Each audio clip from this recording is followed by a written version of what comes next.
Subscribe कीजिए अपने भक्ति चैनल डिवाइन स्टोरीज को और जुड़े रहे आध्यात्म से। नमस्कार दोस्तों, आप सभी का स्वागत है। आज हम एक बहुत ही महत्वपूर्ण और ज्ञानवर्धक अध्याय का पाठ करेंगे, श्री दुर्गा सप्तशती का पंचम अध्याय।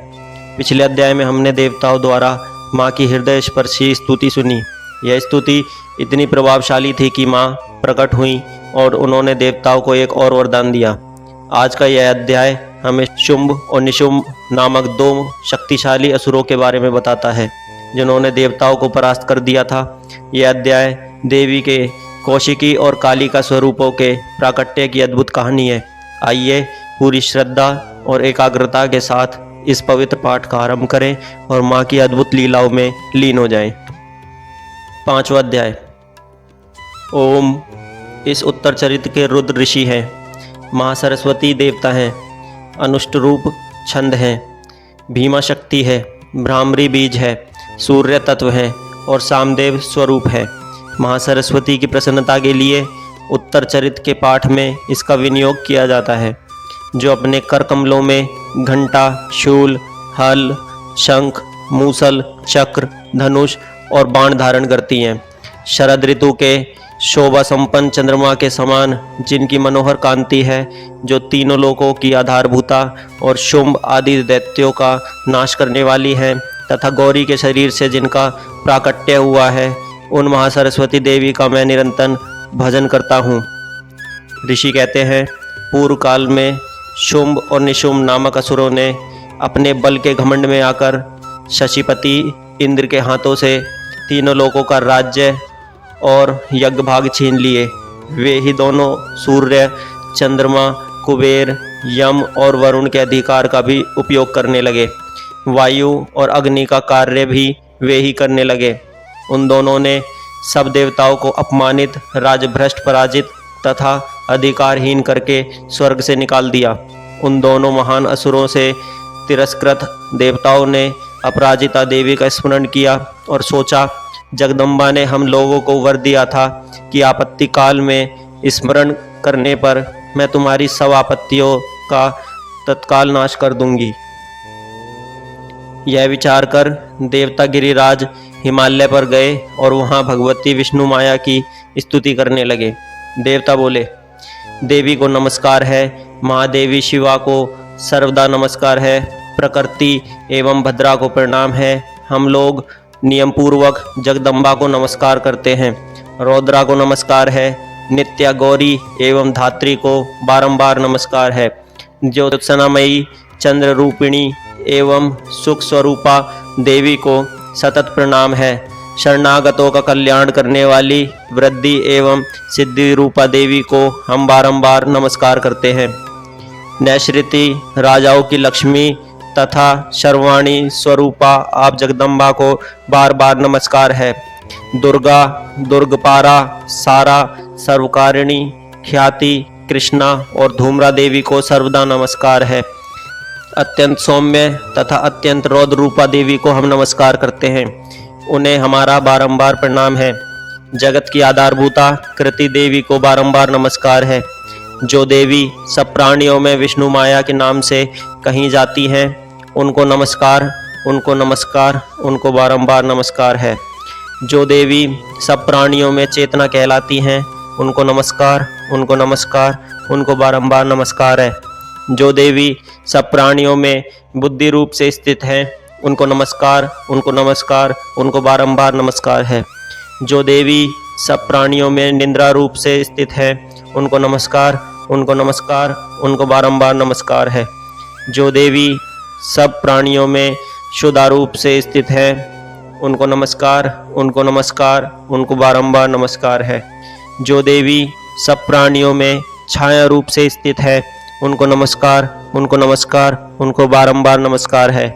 जो देवी सब प्राणियों में शक्ति रूप से स्थित है, उनको नमस्कार, उनको नमस्कार, उनको बारंबार नमस्कार है।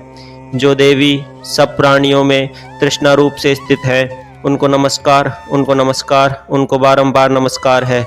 जो देवी सब प्राणियों में शांति रूप से स्थित है, उनको नमस्कार, उनको नमस्कार, उनको बारंबार नमस्कार है। जो देवी सब प्राणियों में जाति रूप से स्थित है, उनको नमस्कार, उनको नमस्कार, उनको बारंबार नमस्कार है। जो देवी सब प्राणियों में लज्जा रूप से स्थित है, उनको नमस्कार, उनको नमस्कार, उनको बारंबार नमस्कार है। जो देवी सब प्राणियों में शांति रूप से स्थित है, उनको नमस्कार, उनको नमस्कार, उनको बारंबार नमस्कार है। जो देवी सब प्राणियों में श्रद्धा रूप से स्थित है, उनको नमस्कार, उनको नमस्कार, उनको बारंबार नमस्कार है। जो देवी सब प्राणियों में कांति रूप से स्थित है, उनको नमस्कार, उनको नमस्कार, उनको बारंबार नमस्कार है। जो देवी सब प्राणियों में लक्ष्मी रूप से स्थित है, उनको नमस्कार, उनको नमस्कार, उनको बारंबार नमस्कार है। जो देवी सब प्राणियों में वृत्ति रूप से स्थित है, उनको नमस्कार, उनको नमस्कार, उनको बारंबार नमस्कार है। जो देवी सब प्राणियों में स्मृति रूप से स्थित है, उनको नमस्कार, उनको नमस्कार, उनको बारंबार नमस्कार है। जो देवी सब प्राणियों में दया रूप से स्थित है, उनको नमस्कार, उनको नमस्कार, उनको बारंबार नमस्कार है। जो देवी सब प्राणियों में तुष्टि रूप से स्थित है, उनको नमस्कार, उनको नमस्कार, उनको बारंबार नमस्कार है। जो देवी सब प्राणियों में दया रूप से स्थित है, उनको नमस्कार, उनको नमस्कार, उनको बारंबार नमस्कार है। जो देवी सब प्राणियों में माता रूप से स्थित है, उनको नमस्कार, उनको नमस्कार, उनको बारंबार नमस्कार है। जो देवी सब प्राणियों में भ्रांति रूप से स्थित है, उनको नमस्कार, उनको नमस्कार, उनको बारंबार नमस्कार है। जो जीवों के इंद्रिय वर्ग की अधिष्ठात्री देवी हैं एवं सब प्राणियों में सदा व्याप्त रहने वाली हैं, उन व्याप्ति देवी को बारंबार नमस्कार है। जो देवी चैतन्य रूप से इस संपूर्ण जगत को व्याप्त करके स्थित हैं, उनको नमस्कार, उनको नमस्कार, उनको बारंबार नमस्कार है। पूर्व काल में अपने अभिष्ट की प्राप्ति होने से देवताओं ने जिनकी स्तुति की तथा देवराज इंद्र ने बहुत दिनों तक जिनका सेवन किया, वह कल्याण की साधन भूता ईश्वरी हमारा कल्याण और मंगल करे तथा सारी आपत्तियों का नाश कर डाले। उद्दंड दैत्यों से सताए हुए हम सभी देवता जिन परमेश्वरी को इस समय नमस्कार करते हैं तथा जो भक्ति से विनम्र पुरुषों द्वारा स्मरण किए जाने पर तत्काल ही संपूर्ण विपत्तियों का नाश कर देती है, वे जगदम्बा हमारा संकट दूर करें। ऋषि कहते हैं, राजन, इस प्रकार जब देवता स्तुति कर रहे थे, उस समय पार्वती देवी गंगा जी के जल में स्नान करने के लिए वहां आई। जब सुंदर बाहों वाली भगवती ने देवताओं से पूछा, आप लोग यहाँ किसकी स्तुति करते हैं?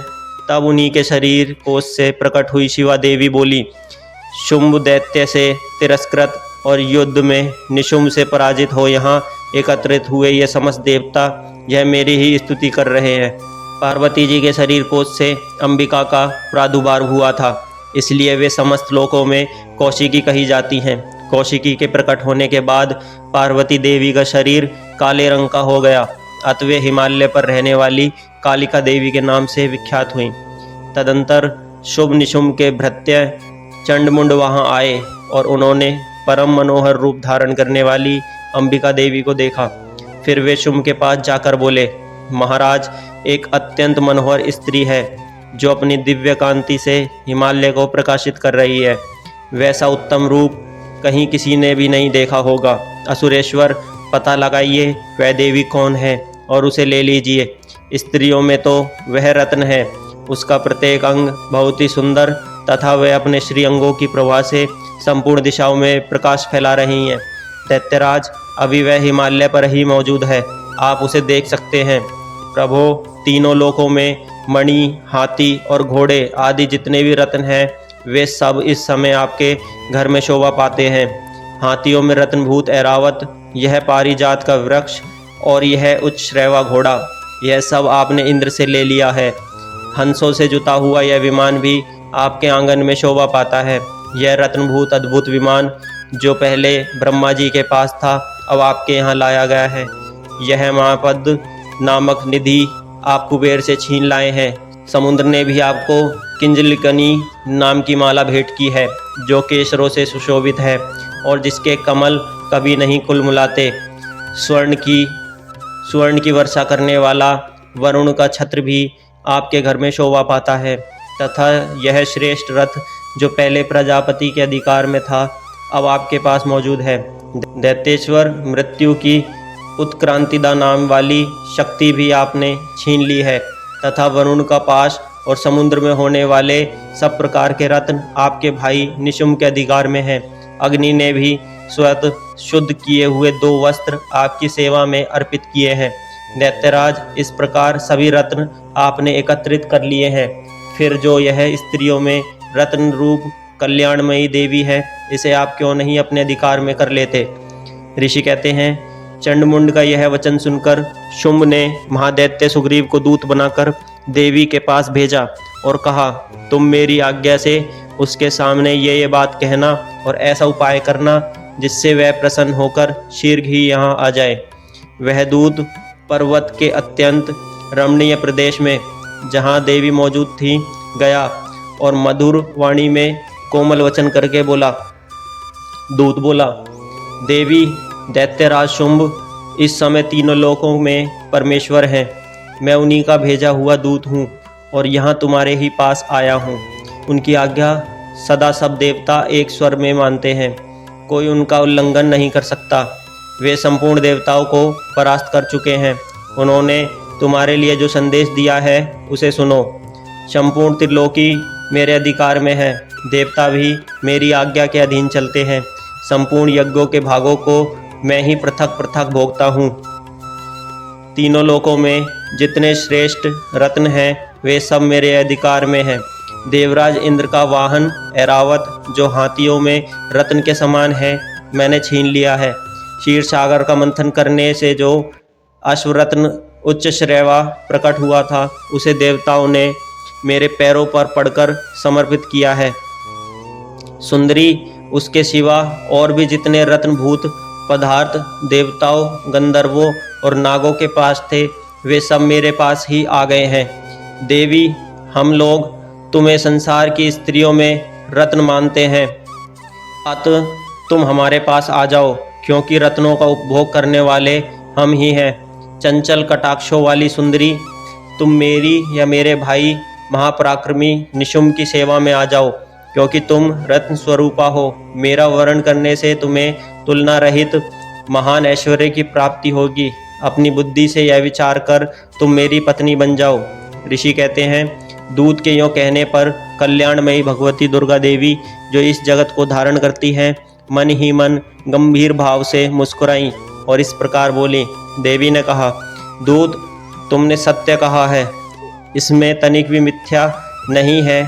शुंभ तीनों लोकों का स्वामी है और निशुम्भ भी उसी के समान पराक्रमी है, किंतु इस विषय में मैंने जो प्रतिज्ञा कर ली है उसे मिथ्या कैसे करूं। मैंने अपनी अल्प बुद्धि के कारण पहले से जो प्रतिज्ञा कर रखी है उसे सुनो। जो मेरे अभिमान को चूर्ण कर देगा तथा संसार में जो मेरे समान बलवान होगा वही मेरा स्वामी होगा। इसलिए शुंभ अथवा महादैत्य निशुम्भ स्वयं ही यहाँ आकर पधारें और मुझे जीतकर शीघ्र ही मेरा पाणी ग्रहण कर लें। इसमें विलंब की क्या आवश्यकता है। दूत बोला, देवी, तुम अपने घमंड में भरी हो, मेरे सामने ऐसी बात ना करो। तीनों लोकों में कौन सा ऐसा पुरुष है जो शुंभ निशुम्भ के सामने खड़ा हो सके। देवी, अन्य दैत्यों के सामने भी सारे देवता युद्ध में नहीं ठहर सकते, फिर तुम अकेली स्त्री होकर कैसे ठहर सकती हो। जिन शुंभ आदि दैत्यों के सामने इंद्र आदि सब देवता भी युद्ध में नहीं खड़े हुए, उनके सामने तुम स्त्री होकर कैसे जाओगी। इसलिए तुम मेरे ही कहने से शुंभ निशुम्भ के पास चली जाओ। ऐसा करने से तुम्हारे गौरव की रक्षा होगी, अन्यथा जब वे केश पकड़कर घसीटेंगे तब तुम्हें अपनी प्रतिष्ठा खोकर जाना पड़ेगा। देवी ने कहा, तुम्हारा कहना ठीक है। शुंभ बलवान है और निशुम्भ भी बड़े पराक्रमी हैं, किंतु क्या करूं। मैंने पहले बिना सोचे समझे प्रतिज्ञा कर ली है, अतः अब तुम जाओ। मैंने तुमसे जो कुछ कहा है वह सब दैत्यराज से आदरपूर्वक कहना, फिर वे जो उचित जान पड़े करें। इस प्रकार श्री मार्कंडेय पुराण में सावर्णिक मनवंतर की कथा के अंतर्गत देवी महात्म्य में देवी दूत संवाद नामक 5वां अध्याय पूरा हुआ। तो दोस्तों, यह था दुर्गा सप्तशती के 5वें अध्याय का पाठ। इस अध्याय ने हमें सिखाया कि जब भी बुराई का विस्तार होता है तो माँ अपने भक्तों की रक्षा के लिए नए और शक्तिशाली स्वरूपों में प्रकट होती है। माँ का कौशिकी स्वरूप हमें यह बताता है कि शक्ति हमेशा सुंदरता और सौम्यता के भीतर ही निवास करती है। इस अध्याय का पाठ करने से हमारे मन को शांति मिलती है और हमें माँ के नए स्वरूपों की लीलाओं का ज्ञान होता है। हम आशा करते हैं कि इस पवित्र पाठ ने आपके हृदय को शांति और आपके जीवन को सकारात्मक ऊर्जा से भर दिया होगा। अगर आपको यह वीडियो पसंद आया हो तो इसे लाइक करें, शेयर करें और ऐसे ही भक्तिमय वीडियो देखने के लिए हमारे चैनल को सब्सक्राइब करें। जय माँ दुर्गा।